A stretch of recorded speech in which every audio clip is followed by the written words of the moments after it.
Hello, fellow Vikings. Hope you're all having a great summer. This is going to be an all presentation mode, as I have the perfect face for radio. Thank you, Jason, for asking me to record one of these 5 good minute videos.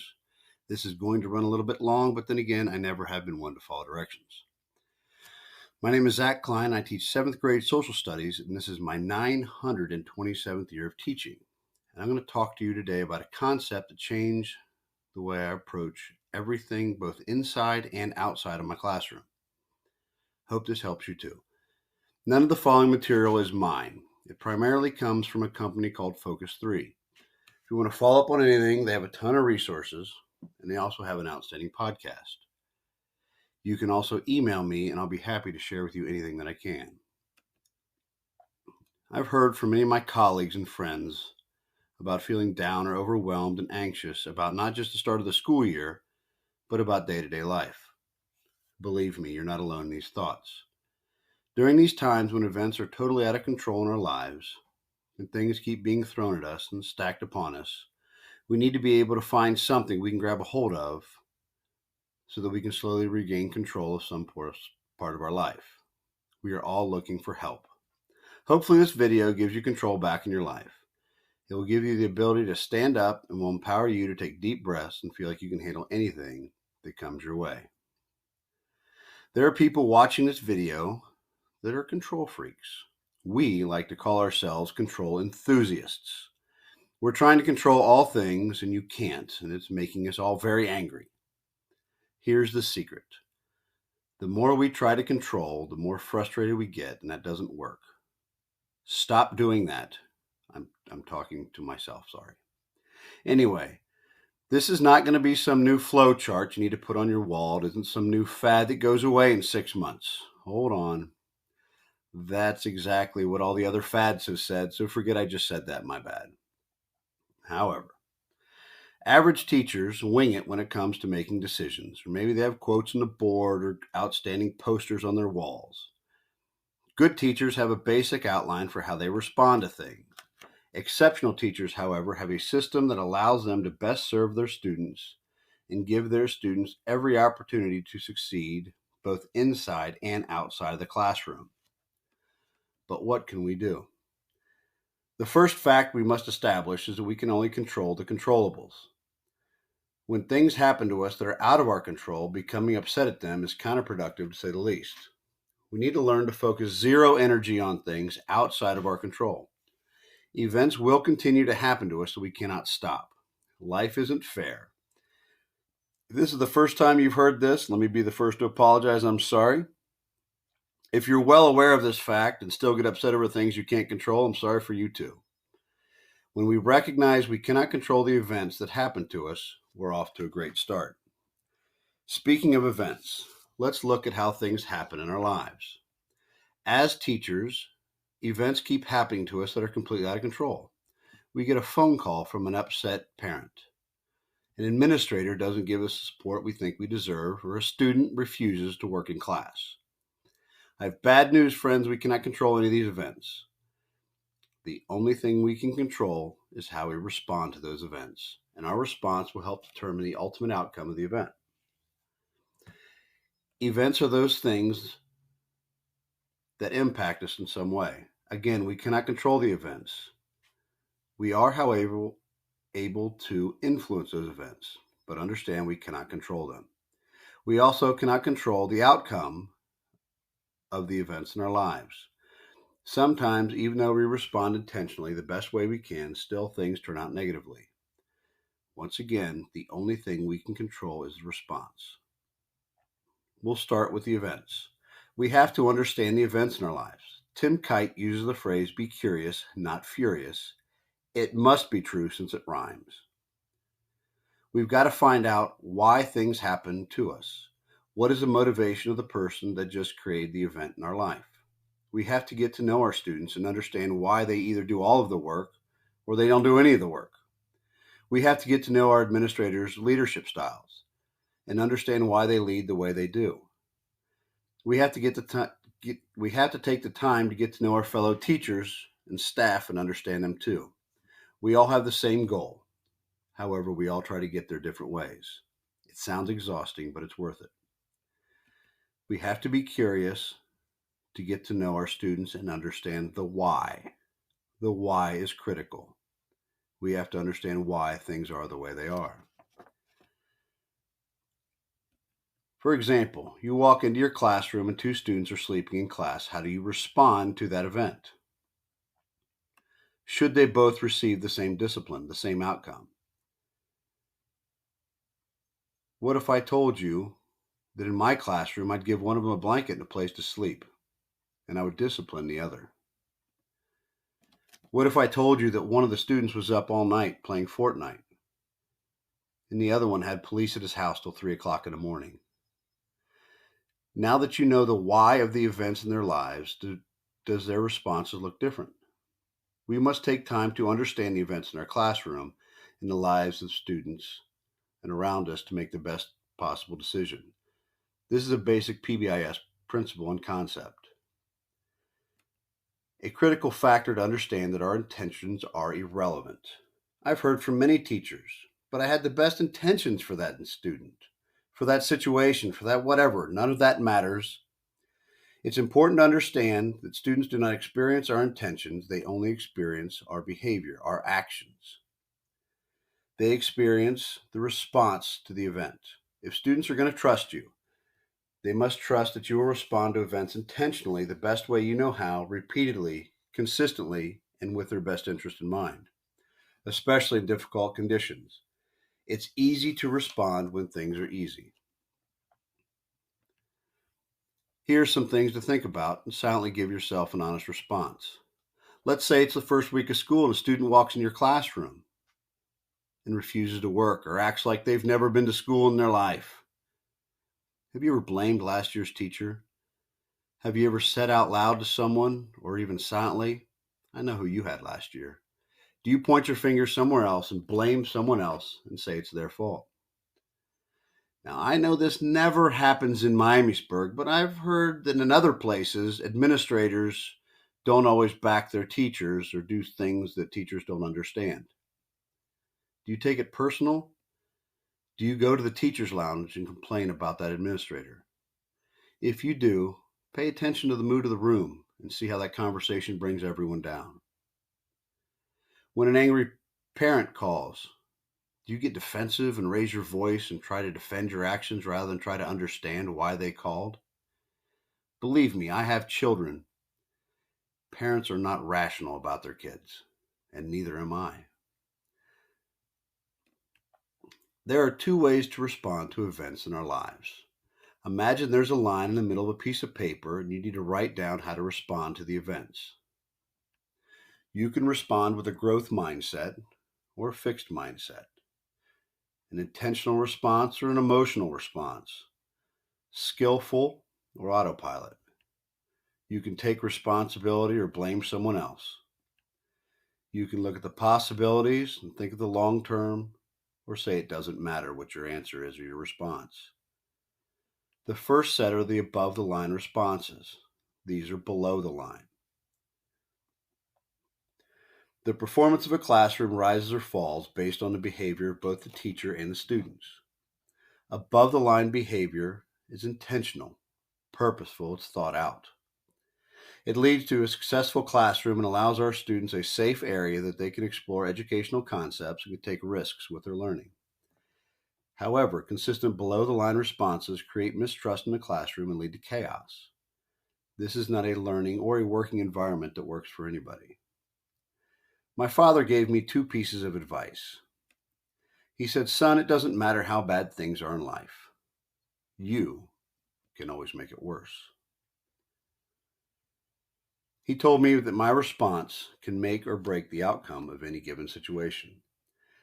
However, it's easier for teachers and students to respond impulsive, on autopilot, and emotional. This is below the line, and it's dangerous because it leads to poor outcomes and does not serve our students. We have to practice above the line responses when people are under extreme pressure because we do not rise to the occasion, we fall to the level of our automatic systems. People that respond below the line generally respond with what we call a BCD response. They blame others, complain about what's been done to them, or they resort to defending themselves. This idea of a BCD is our natural response. It shifts responsibility away from us and puts it onto someone else.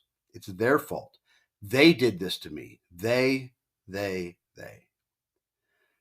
Remember, folks, life is not about what happens to us. It's about how we respond to those events. Here we come to the empowering math problem of the day. Seems simple enough. E plus R equals O. The event plus the response equals the outcome. We have zero control over the events in our lives, and unfortunately, we cannot completely control the outcome. However, we have 100% of control to the response of the events in our lives. And if we respond above the line, there's a better chance for a favorable outcome. We have to look at the E and determine the reality of the situation, ask why this is happening. We have to look at the R and figure out what the most above the line action I can take right now. We have to look forward to the O to figure out what I want to accomplish. Here's a slide I found. It's all this on a chalkboard. This doesn't have anything to do with my presentation. I just miss chalkboards. Like I said, 927th year. Now back to the show. You have to remember, the bigger the event, the more important the response to that event. I'll say that again. We cannot control the events in our lives in our classrooms, and we cannot directly control the outcomes. But we have 100% of control over how we choose to respond, and that is empowering. No one has power over us on how we respond. However, some of us give people the power over us. People cannot actually make us mad. We allow people to make us mad. This is the R factor, and it refers to the response to the events in our lives. I first heard about the R factor from Urban Meyer's book titled Above the Line. It's a great book about the last national championship season at The Ohio State University. And it goes through the trials and tribulations that they faced on their way to winning that national championship. Urban says, if what you're doing isn't working, change it. Don't blame the E, choose a better R. Don't hold on to what's holding you back. In his book, Coach Meyer outlines 6 steps to help him respond above the line. First of all, you press pause. You have to disengage emotionally by pressing pause and gaining clarity. You have to get your mind right. You have to assess the situation, understand the risk and consequences, but also appreciate the benefits of a thoughtful execution. You need to take a 30,000-foot view of the situation. You have to step up. This is the moment when thought and intention become action. Ideas become reality. You have to win this moment. I call it the frogs and logs. Let's say there are 6 frogs sitting on a log, and 5 of them decide to leave. How many are left? All 6. You have to do more than just decide. You have to adjust and adapt. Now that you know what you're up against, make proper adjustments. Be flexible and have options. You need to make a difference. This can happen in any conversation or in any classroom. Just make sure that it happens. You need to build a skill.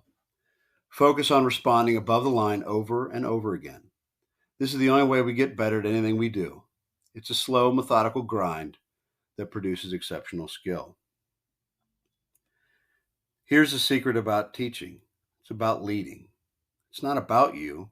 It's about making your students better. It's about making other people's lives better. Leadership is more about the trust you've earned than the authority you've been granted.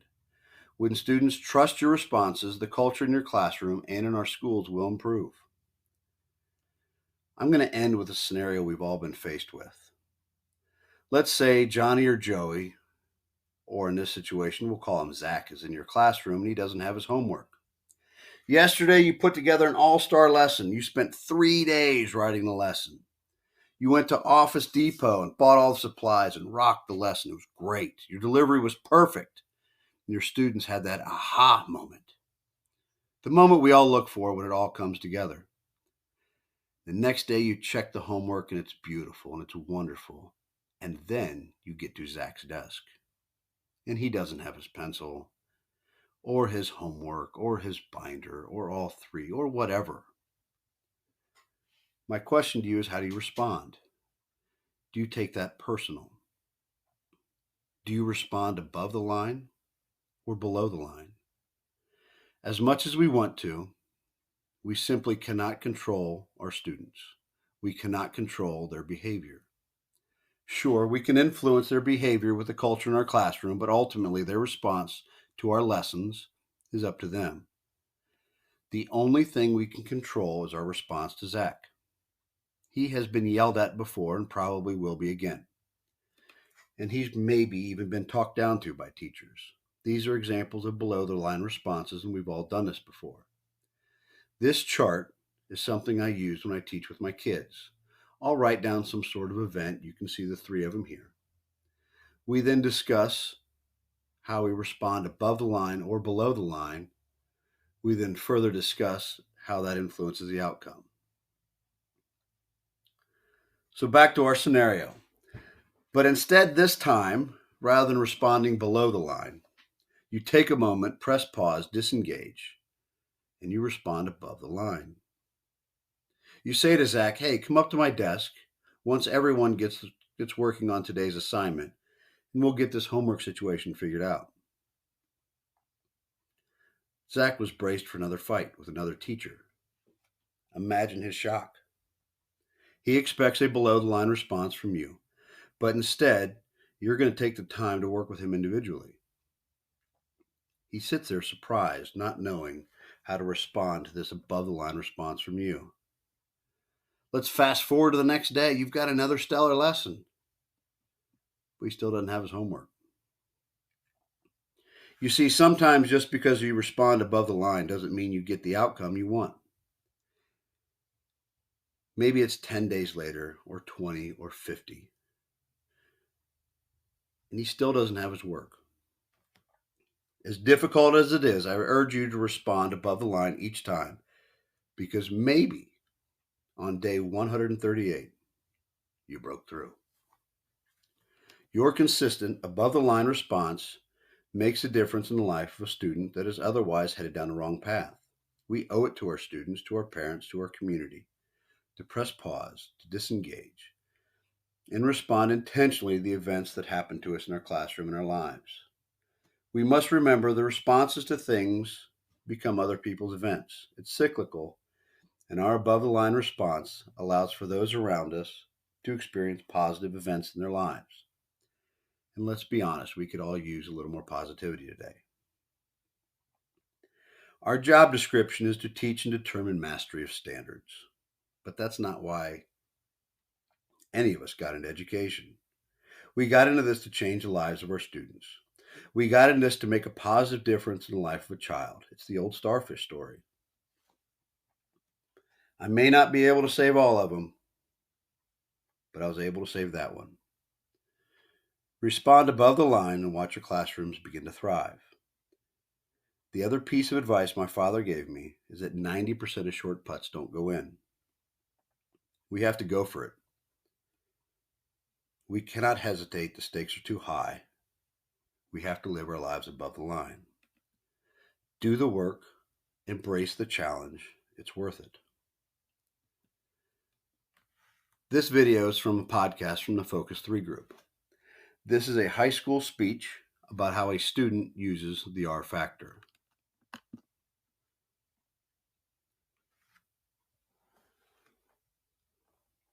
Welcome to the Focus 3 podcast with Tim and Brian Kite. This episode, number 38, we have a special treat for you. This podcast features a high school student, actually a recently graduated high school student by the name of Charlie Zimmerman. Charlie reached out to us back in 2016. He was a junior going into his junior year at Delaware Hayes High School in Delaware, Ohio. And Charlie had some struggles in cross country, the sport that he was competing in, had some self-doubt, had some injuries, and he was struggling. He got a hold of a copy of Urban Meyer's book, Above the Line, and began to read about E plus R equals O, event plus response equals outcome, and he began to apply it to his life. and he was looking for extra insight about how to manage his response to the challenges he was facing. And this is an exciting story because Charlie was very proactive about reaching out to us, very proactive about emailing us and asking for advice. And then he found out we were doing a series of R-Factor trainings at another high school district, another school district close to him. He attended all of those. And here's what's really cool. Charlie went to the leadership of his high school and he introduced to the superintendent and to the principal this whole discipline of the R factor. And eventually his high school, because of his leadership and his influence, his high school adopted E plus R equals O. Charlie was very successful his junior year. He began to get even more skill in his senior year, and Charlie was the salutatorian of his graduating class. And what I'm going to share with you in this podcast is Charlie's salutatorian speech at the graduation of Delaware Hayes High School, where he tells a brief story about the impact of E plus R equals O in his life. I give you Charlie Zimmerman.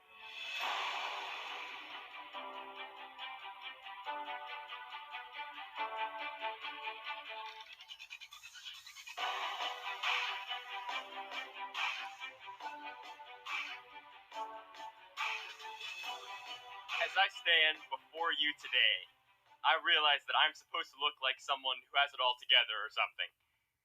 That is certainly not true, but I at least know now that I have the tools to succeed through the future. Tools that I did not have any idea about 3 or 4 years ago. My name is Charlie Zimmerman, and I will be honored to speaking to you today. Before I get too into this, I would like to take a minute to thank everyone that got us, the rest of the 2018 class, here on this field today. To all the teachers, administrators, families, friends, and mentors. You have played such a huge role in getting us here on this field. I know that I would not be here without all of you, and I know many of us would say the same. 3 years ago, I felt completely lost. I was just starting my sophomore year, and every new obstacle seemed to get bigger. Feelings of self-doubt and anxiety began to grow every day, and I felt like there was no way that I would survive until graduation, a feeling that I know that many of us can relate to. I did not know what was missing from my life, but I knew that there was something. As failures began to pile up, I became more and more doubtful of my self-worth. All that I did that year felt lackluster. My relationships with my friends, my school performance, and cross-country running were unremarkable. I trudged the next several months mentally checked out and dissatisfied with the quality of my life. When I felt most hopeless, however, a gift wrapped in simple white paper changed my perspective. Growing up an avid football fan in Ohio, I knew that Urban Meyer was the coach at Ohio State. Unbeknownst to me, reading his book Above the Line would transform Meyer from the coach of my favorite team to the person who introduced me to the set of principles that would change my life. Above the Line details the reconstruction of the Ohio State football team during its 2014 championship season. The team committed to an intense culture change and new principles from Focus 3 founder Tim Kite, who is actually, I understand, is with us this morning. Mr. Kite, will you stand? Oh.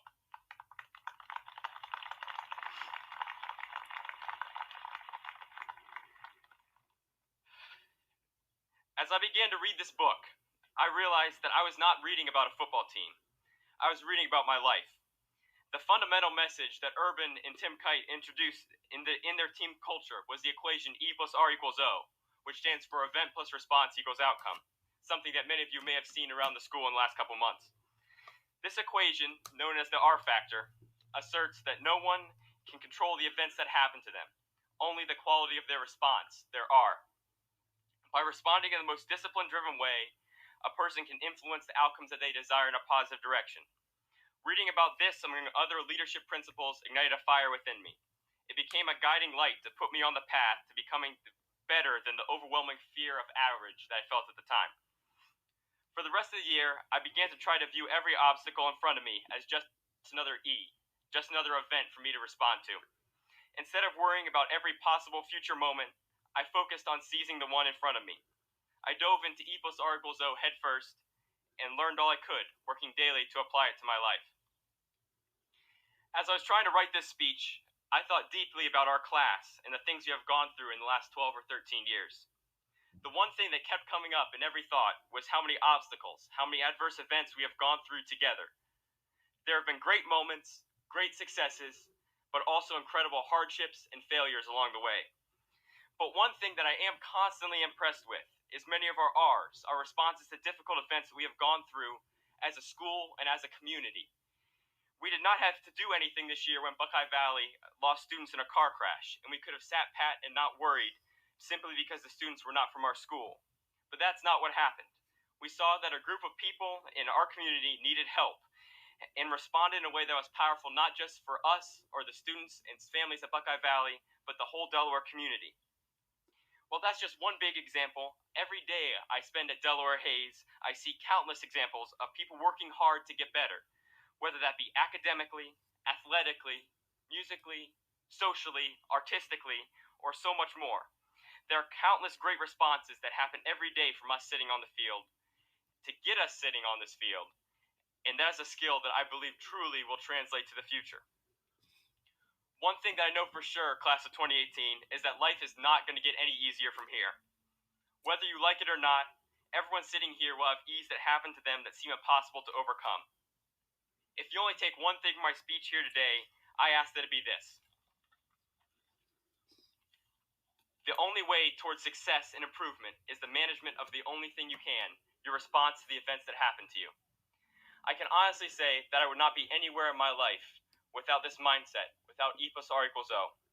It took me a long time to figure it out, but it's completely turned my life around from where it was headed. Difficult events have happened, are happening, and are going to happen, but I am confident that we, the class of 2018, will be able to handle it. High school is over, real life begins now. Now let's go do the work. Thank you. It's not surprising that a high school student was able to sum up the R factor better than I could. Hope you got something out of the video. I hope it helps you, your family, and your students going forward. Make it a great day because our response to today is the only thing we can control. Keep your heads up. We got this.